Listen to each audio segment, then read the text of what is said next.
We had a discussion particularly about the border and the peace process. I've made the point that when the old-style border existed, that you had sectarian violence. We've agreed with the British government, and the British government agree with us, that there should not be a return to a hard border of the past, and there won't be. The Good Friday Agreement has been referred to by the President, internationally binding, therefore since 1998 voted on by citizens north and south, internationally lodged in the UN. We want that to remain in such a position that the language of what's contained in the Good Friday Agreement will also be contained in the negotiation outcome. In other words, that if at some future time, whenever that might be, if it were to occur, that Northern Ireland would have ease of access to join as a member of the European Union again, and we want that language inserted into the negotiated treaty or the negotiated outcome whenever that might occur.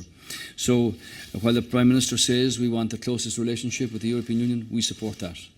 But clearly there are political challenges in the sense of Britain leaving the single market and having whatever kind of relationship in respect of the customs union.